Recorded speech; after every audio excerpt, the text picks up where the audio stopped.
I want to start off by addressing a comment to my last video. Somebody graciously offered me places around Austin to go to see beautiful landscapes. And while those places that they mentioned are beautiful in Texas, the problem is that they're still in Texas. Let me explain. Texas is huge. It takes 3 days to get out of it, no matter where you leave from, and that's if you don't stop for gas. And because of its enormous size, it has pretty much every geographical feature that exists in the world.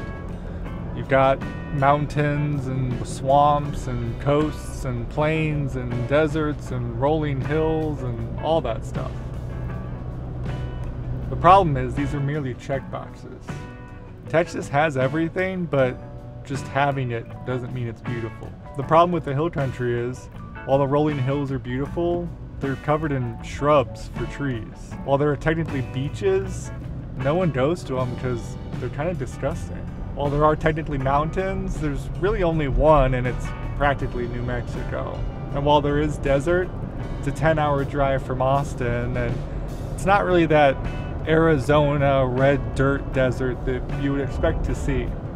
So yes, Texas does have landscape, and it has practically every landscape you could ask for, but it's the lowest grade landscape out there.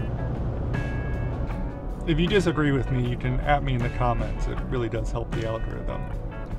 But now that that's out of the way, we're doing another photography video. And you can tell that because I have a tripod. I don't normally carry a tripod, but today we're going to need it because we're talking about the Brenizer method. How I use it, why I use it, how to do it, that sort of stuff.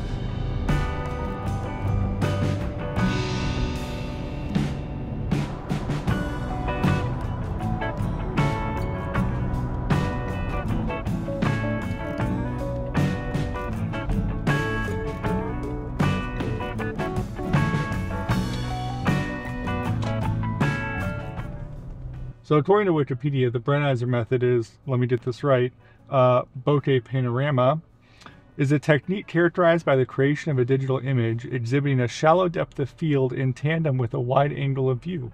It was popularized by Ryan Brenizer and allows a photographer to mimic the look of large format film on a small sensor camera. So, yeah, that's what we're talking about today. So the reason that I'm doing the Brenizer method for this project is twofold. One, I wanted to try a new technique, and this one seemed to be a pretty low barrier of entry where I didn't have to buy any new gear or anything like that. And two, I wanted these photos to have a dreamy, larger-than-life feel. I wanted the viewer of the photo to feel like they're actually there at the taco truck enjoying the food, and I thought that the Brenizer method would be a good way to do that.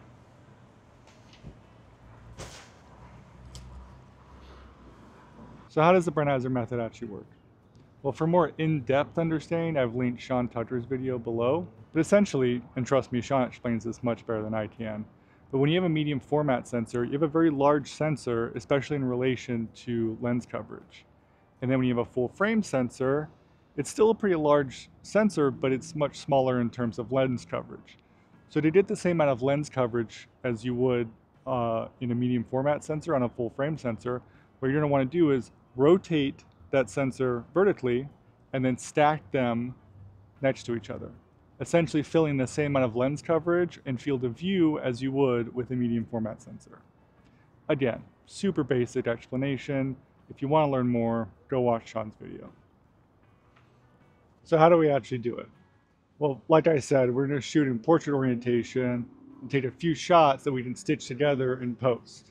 So for this, I'm going to put you behind the camera so that you can actually see what I'm doing. And just let you know, I'm currently shooting the back of a taco truck because I'm still super conscious about filming in public. So we're doing it where no one can see us.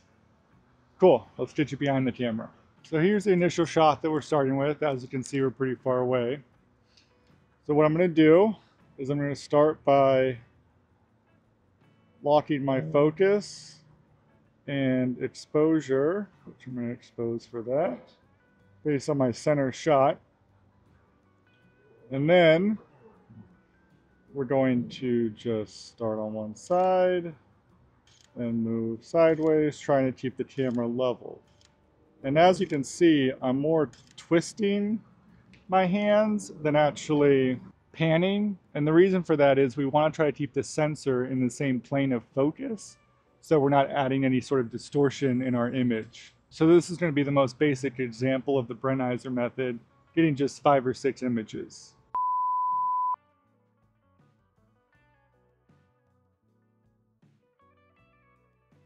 I have no idea what happened there. And the lens that I'm using for this is the 135 f1.8 from Samyang. And the reason I'm using such a longer focal length is because I want that separation of my subject from its surroundings. And also, when the image is stitched together, I'm doing about probably 12 to 16 images per photo. When that's all stitched together and cropped in, we're looking at about a 50mm equivalent. But the roll-off on the image is going to be really nice, and the detail is going to be very high because we're creating upwards of 100 megapixel images. And so another question is whether or not to use a tripod. Personally, I don't normally use a tripod when I'm doing this, just because I like to stay light and I need to get in and out fast. I don't want people to actually see, hey, that guy's setting up to take a photo. But if you did want to use a tripod, I could recommend it for some situations because, especially when there's things like power lines and things like that in the way, you really want to make sure that your image is perfectly lined up from shot to shot. So using a tripod in those situations is probably a good idea. And the way that you would do that is very similar to the handheld method. You would turn your tripod to portrait orientation, make sure everything's perfectly level, and you'll fire off a few shots one way, tilt your camera up, fire off shots the other way, tilt your camera down, fire back off, and then stitch them all together in post.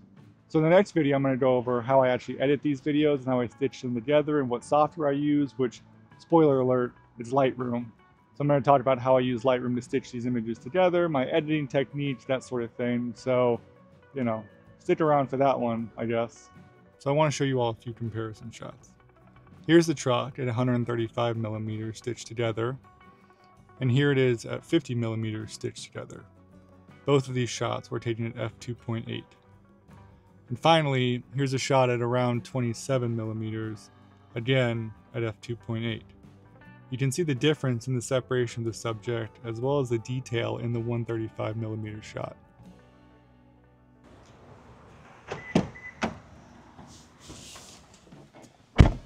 So I hope you're all enjoying this video series. It'll continue, like I said, for a few months as I kind of take these photos throughout the seasons. I think eventually I'm going to run out of things to talk about while I'm actually doing this, because today we talked about the method, and then we're going to talk next time about how I edit, and you really run out of things to talk about. So eventually it'll probably just be montage videos of me taking pictures with music overlay, or I'll just tell you about how work is going, because this isn't my full-time job. But if any of that sounds great to you, do the whole like, subscribe stuff so that you can follow along.